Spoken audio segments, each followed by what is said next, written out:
வணக்கம். நான் தான் சௌமியா. எல்லாரும் எப்படி இருக்கீங்க? சூப்பரா இருப்பீங்கன்னு நெனைக்கிறேன். நானும் வெக்கேஷன்லாம் ஜாலியா என்ஜாய் பண்ணிட்டு வந்துட்டு கொஞ்சம் ரெஸ்ட் எடுத்துட்டு அதுக்கப்புறம் விளாக் எடுக்கலான்னு ஸ்டார்ட் பண்ணேன்.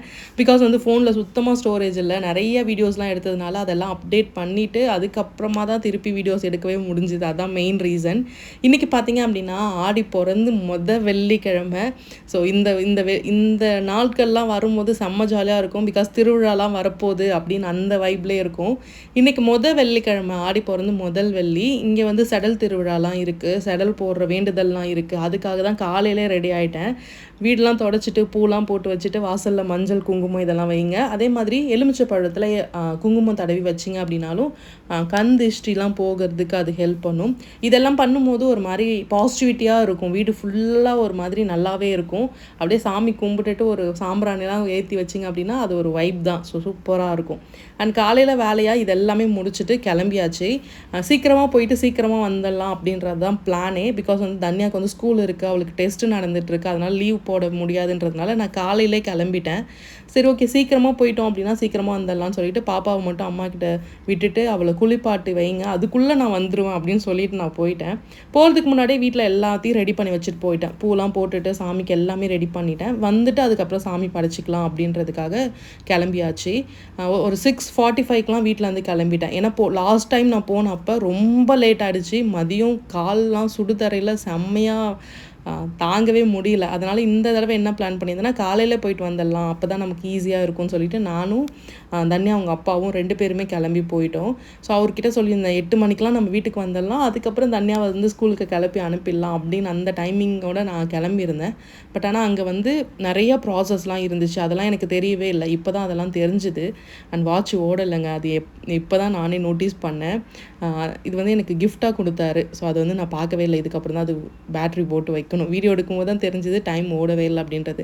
காலையிலே அங்கே வந்து சீக்கிரமாக போயிட்டோம் அப்படின்னா ஃபஸ்ட்டு 2-3 ஆளாக நம்ம நின்னோம் அப்படின்னா சீக்கிரமாக போட்டுருவாங்க அப்படின்னு நான் பார்த்துட்டு போனேன். அங்கே போனால் தான் தெரியுது அங்கே நிறைய விஷயங்கள்லாம் பண்ணணும் அப்படின்றது.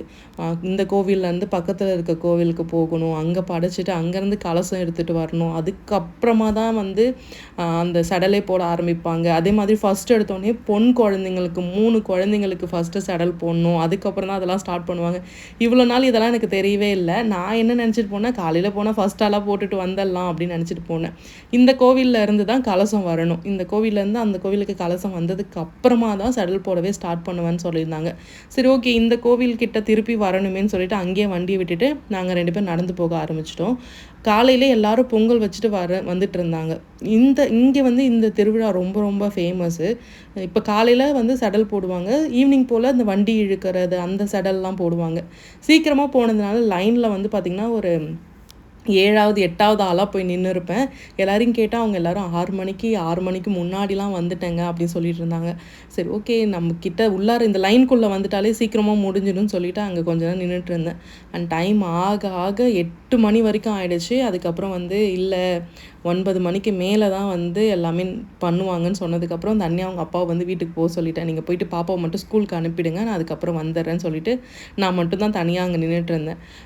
கரெக்டாக ஒரு 9:15 தான் வந்து அந்த கோவிலேருந்து இந்த கோவிலுக்கு வந்து கலசம் எடுத்துகிட்டு வந்துட்டு இருந்தாங்க. இந்த கலசம் வந்ததுக்கப்புறமா அதுக்கப்புறம் பூஜை பண்ணிவிட்டு அந்த நான் சொன்னல சடல்லாம் போடுவாங்க அப்படின்றதுக்காக.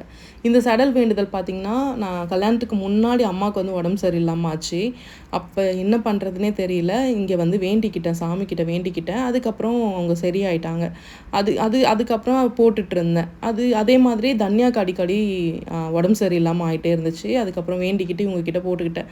ஸோ இதுக்கப்புறம் வரக்கூடாது அப்படின்னு அதையும் அப்படியே கண்டினியூ பண்ணவே ஸ்டார்ட் பண்ணிட்டேன். இது வருஷம் ஒரு தடவை தான் அப்படின்னு சொல்கிறதால அப்படியே போட்டுக்கிட்டேன். நான் ஒரு 9 ஊசி வாங்கி போட்டுக்கிட்டேன். நான் கையில் போட்டுக்கிட்டேன். 2 கையிலையுமே குத்தி விடுவாங்க. அப்புறம் நம்ம வந்து கலசம் எடுத்துகிட்டு வந்தாங்களே அந்த கோவிலில் போய்ட்டு அந்த ஊசி எல்லாத்தையும் எடுத்துகிட்டு கையில் காப்பு கட்டுவாங்க. அதையும் கட்டிட்டு அதுக்கப்புறம் வீட்டுக்கு வந்துட வேண்டியதான். வலிக்குமான்னு கேட்டிங்கன்னா லைட்டாக வலிக்கும். அவங்க குத்துறப்ப வலிக்கும். அதே மாதிரி கையை வந்து மடக்கவே முடியாது, நம்ம நீட்டிகிட்டே தான் போகணும். சப்போஸ் மடக்கணும் அப்படின்னா கொஞ்சம் வலிக்கும். அண்ட் வீட்டுக்கு வந்துட்டு அதுக்கப்புறமா சமைக்கிறதுக்காக எல்லாமே ரெடி பண்ணிகிட்டு இருந்தேன். அப்புறம் பார்த்தா எதிர்க்க மயில் இருந்துச்சு. ஃபஸ்ட்டு கீழே இருந்தது, நான் நான் பார்த்துட்டு உள்ளார போயிட்டேன். இங்கே நிறையா வரும் அப்படின்னு சொல்லிட்டு போயிட்டேன். அப்புறம் கிச்சனில் போயிட்டு சமைச்சிட்டு இருக்கேன், சத்தம் கேட்குற மாதிரி இருந்தது. அப்புறம் வந்து பார்த்தா 2 மயில் அழகாக அந்த எங்கள் வீட்டுக்கு பக்கத்து வீட்டு மேலே வந்து நின்றுட்டு இருந்துச்சு. பார்க்குறதுக்கே நல்லா இருந்தது. இது வந்து எனக்கு ஹாப்பியாக இருந்துச்சு.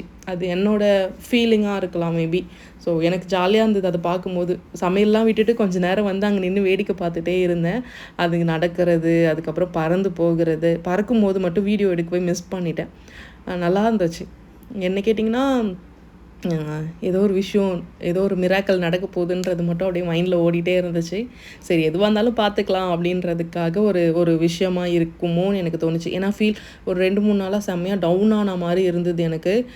இது வந்து ஓகே நான் இருக்கேன் அப்படின்றத ஒரு விஷயம் எனக்கு சொல்கிற மாதிரி தோணுச்சு. சரி, எப்பயுமே ஏதாவது டவுனாக ஃபீல் ஆகும்போது இந்த மாதிரி ஏதாவது ஒரு விஷயம் உங்கள் லைஃப்பில் நடக்கும். அதை நீங்கள் கரெக்டாக புரிஞ்சுக்கிட்டீங்க அப்படின்னாலே ஓகே தான். அந்த சாமி படைச்சி முடிச்சுட்டு அதுக்கப்புறம் தன்யாவுக்கு வந்து இன்றைக்கி லஞ்ச் எடுத்துகிட்டு போகணும். காலையில் நான் பார்க்கவே இல்லை அவளை. சரி ஓகே லஞ்ச் மட்டும் ரெடி பண்ணி எடுத்துகிட்டு போய் கொடுத்துடலான்னு சொல்லிட்டு அடுத்த வேலையாக அதுதான் பண்ணிகிட்டு இருந்தேன். சாமி கும்பிட்டு முடிச்சுட்டு அதுக்கப்புறமா போக வேண்டியதான். இது வந்து வருஷத்தில் ஒரு நாள் மட்டும் நான் பண்ணுற ஒரு முக்கியமான வேண்டுதல்னு கேட்டிங்கன்னா இது மட்டும்தான். ஸோ இது கொஞ்சம் மிஸ் பண்ணாமல் மட்டும் நான் பார்த்துப்பேன். அதனால் அதை மட்டும் இன்றைக்கி முடிச்சுட்டேன். இது அவங்கவுங்களோட பிலீவ்னஸ் தான். ஸோ அதனால் யாரையும் எதுவும் சொல்லல்றது கிடையாது. பாப்பாவுக்கு வந்து கொஞ்சமாக கார்ன் ரைஸ் பண்ணலான்னு சொல்லிட்டு ஆயில் ஆட் பண்ணி வெங்காயம், அதுக்கப்புறம் கேரட், பீன்ஸ் கொஞ்சம் நல்லா ஃபைனாக சாப் பண்ணி ஆட் பண்ணியிருக்கேன். ஏன்னா அது தனியாக எடுக்கக்கூடாதுன்றதுக்காக. அது கூட கொஞ்சமாக வந்து ஸ்வீட் கார்ன் இருந்துச்சு, அதையும் போட்டுட்டு ரைஸை போட்டு மிக்ஸ் பண்ணிட்டோம் அப்படின்னா அவங்களுக்கு ஒரு சூப்பரான ஃப்ரைட் ரைஸ் மாதிரி ரெடி ஆகிடும். ஸோ இதை மிக்ஸ் பண்ணிவிட்டு அவங்களுக்கு அப்படியே கொடுத்துட வேண்டியதான். அண்ட் இதுக்கு அவங்களுக்கு என்ன தொட்டுக்க கேட்டாலும் உருளைக்கிழங்கு தான் சொல்லுவாங்க. எனக்கு பொட்டேட்டோ ஃப்ரை அப்படின்னு தான் சொல்லுவாங்க. சரி ஓகே இன்றைக்கி வந்து நான் எக்கு மட்டும் தனியாக ஆம்லேட் போட்டுட்டு கொஞ்சமாக வந்து டொமேட்டோ கெச்சப் வச்சுருந்தேன். ஸோ அந்த ரைஸோடு கொஞ்சம் சாப்பிட்றதுக்காக கொஞ்சம் வச்சுருந்தேன். இதுதான் அவங்களுக்கு இன்றைக்கி வந்து லஞ்ச் பாக்ஸ் ரெடி பண்ணது. சிம்பிளாக தான் இருந்துச்சு. பட் ஆனால் எல்லாத்தையும் சாப்பிட்டறா இப்போல்லாம், அதெல்லாம் ஒன்றும் பிரச்சனை கிடையாது. அண்ட் லஞ்சு கொடுத்துட்டு வந்துட்டு அதுக்கப்புறமா வந்து என்னோடய ஃபாஸ்டிங்கை பிரேக் பண்ணுறதுக்காக நைட்டு ஊற வச்ச ட்ரை கிரேப்ஸ் அப்புறம் வெந்தயம். ஸோ இது சாப்பிட்டு முடிச்சிட்டதுக்குள்ளே மழை வந்து வர ஆரம்பிச்சிருச்சு. அண்ட் கிளைமேட் வந்து இப்போ டக்குன்னு மாறிட்டே இருக்குது. அதனால இன்றைக்கி வந்து கலர் கோலம் கூட போடல, சிம்பிளாக ஒயிட் கோலம் மட்டும் போட்டுட்டேன். அப்புறமா பாப்பாவுக்கு செஞ்ச ரைஸில் எனக்கு கொஞ்சம் இருந்தது, அதை வந்து ஒரு கப் எடுத்துக்கிட்டேன். தண்ணி அவங்க அப்பா வந்து வேலைக்கு போயிட்டாங்க அதனால். ஸோ இதை சாப்பிட்டு முடிச்சுட்டு அண்ட் ஈவினிங் போல் ஒரு 4 o'clock 4 டேட்ஸ், அது கூட வந்து கொஞ்சமாக கோக்னட் எடுத்துக்கிட்டேன். அது கூட கொஞ்சம் தண்ணி எடுத்துக்கிட்டேன். ஸோ இந்த மாதிரி உங்களுக்காக நீங்கள் ஃபுட்டை வந்து க்ரியேட் பண்ணுறது எல்லாமே எதுக்கு உனக்காக இதெல்லாம் தனியாக பண்ணிக்கணும்னு யாராவது கேட்குறாங்க அப்படின்னா அவங்க உங்களுக்காக பண்ணி கொடுப்பாங்களா? கொடுக்க மாட்டாங்கல்ல. நான் கேட்குறவங்கள அந்த கொஷின் கேட்குறேன். பிகாஸ் வந்து உங்களுக்கு பிடிச்ச மாதிரி நீங்கள் சமைச்சு சாப்பிட்றது, ஃப்ரூட் சாப்பிட்றது, வெஜிடபிள்ஸ்லாம் சாப்பிட்றது, உனக்குன்னு ஏன் தனியாக நீ சமைச்சிக்கணும் அப்படின்னு கேட்குறவங்கக்கிட்ட அப்போ என்னை யார் பார்த்துப்பா? ஸோ அந்த கொஷினை கேட்டு பாருங்கள். அவங்கக்கிட்ட இருந்து ஆன்சரே இருக்கவே இருக்காது. ஏன்னா உனக்கு தேவையானதை நீ தான் செஞ்சுக்கணும். யாரும் செஞ்சுலாம் கொடுக்க மாட்டாங்க. குறை சொல்கிறதுக்கு மட்டும் அந்த எம்டி வாய் இருக்குல்ல, அதை எடுத்துகிட்டு வந்துடுவாங்க. ஸோ அதுக்கெல்லாம் நீங்கள் எதுவுமே ஒரி பண்ணிக்காதீங்க.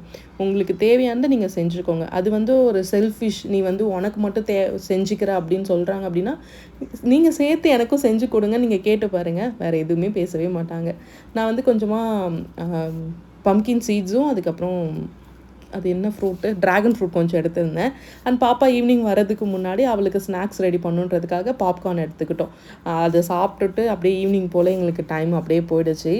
இதுக்கப்புறம் எங்கள் ஊரில் திருவிழா ஆரம்பிக்கும். அண்டு அதெல்லாமே வந்து சீக்கிரமாக நான் அவங்க கூட ஷேர் பண்ணிக்கிறேன். ஸோ நாளைக்கும் கண்டிப்பாக விலாக் கண்டிப்பாக போடுறேன். ஏன்னா 2-3 பேர் வந்து விலாக் ஏன் போடலைன்னே கேட்டாச்சு. And sorry, really sorry.